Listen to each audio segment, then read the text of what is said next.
everyone, it's Haley, and today I'm going to be doing a spoiler-free review for The Crown by Kiera. So this review will be spoiler-free as long as you have read the Selection, the Elite, the One, and the Heir. Now, you don't necessarily have to have read the Heir to watch this review, but you definitely have to have read the Selection, the Elite, and the One, because I will be spoiling them just because, like, I can't possibly talk about this book without spoiling the first three. So I'm sorry, but if you haven't read the Heir yet, I'm not going to be spoiling it a lot, but do proceed at your own risk. I won't be spoiling this book at all, so no worries.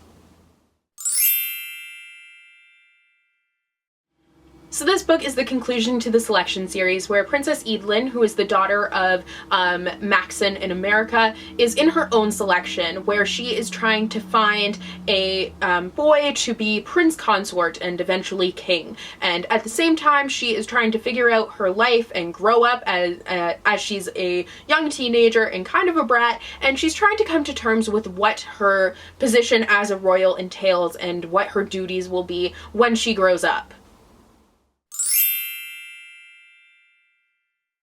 The writing of this whole series was super fun, quick to read. I honestly fly through these books and they're just really easy to read. I think if you're just starting out with like reading books in English, if it's not your first language, or you're just starting out with YA, that these books are really great because the language is really simple, but at the same time it's really fun and just so quick to read.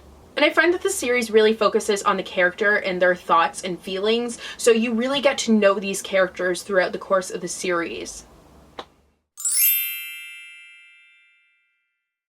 Speaking of the characters, Edelyn, our main character, she really starts to find herself in this book, more so than she did in the Heir.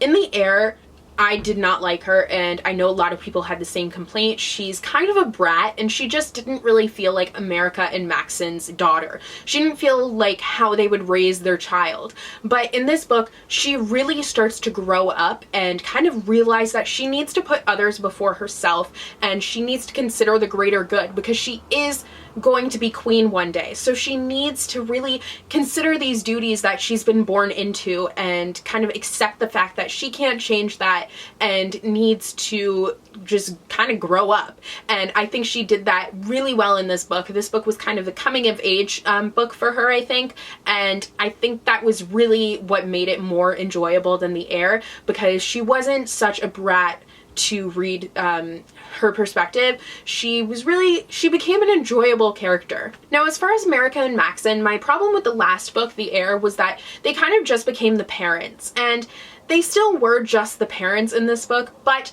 they did start to feel like themselves again. They weren't just kind of the king and queen and Edelyn's parents. They started being America and Maxon again, and I liked that. I do think, though, that it was a little bit weird to read them as side characters, and I don't think it was necessarily done in the best way. I think that they were a little bit discredited, and they still could have been brought into the story more and been more like they were in the previous 3 books of the series. Now, I don't want to go through each of the guy characters, Edelyn's potential suitors, one by one, because that's kind of spoilery, so I'm just going to talk about them as a whole in the plot section. So, as far as plot goes, I love that these previous 2 books, The Heir and The Crown, unlike the first 3 books in the Selection series, they keep you guessing. You never really know who Edelyn is going to end up with. Like, you truly don't. You think it's gonna go one way, then it goes another, and then it goes another, and you just don't know. And that doesn't make the plot erratic. I did find in The Heir that the plot was a little bit erratic, but it was more driven this time, which I liked. It had a clear path. It was just with the romance, you didn't really know at all what was going to happen. And in the Selection series, like the first 3 books, you always knew that America was going to be the one. I mean, set aside the titles of the books, which are spoilers in themselves, You knew that Maxim was going to choose her because, I mean, she's the protagonist, and also you just saw their undeniable connection. You knew it was going to happen.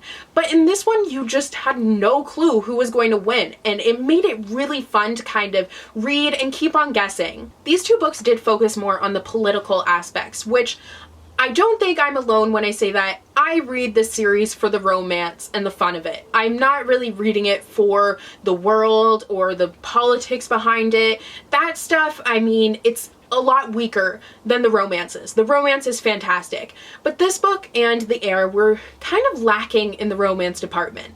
I felt like I just felt like the relationships weren't really well developed throughout the whole book. That didn't really change at all. And I wish that it had been given the chance more to blossom and I could see why the relationship was happening. Like, I could see why it was happening, but I just wish that it hadn't been so abrupt and there had been more to it, if that makes sense. That being said, I didn't mind the politics so much. I liked seeing Evelyn trying to accept her role as a royal, and I think that she did some growing up in this book, like I mentioned, and how it had to do with the politics was interesting, and the politics in this book were a lot more interesting and a big improvement on the politics in previous books in this series. I think that it was more intriguing and just more well thought out, if that makes sense.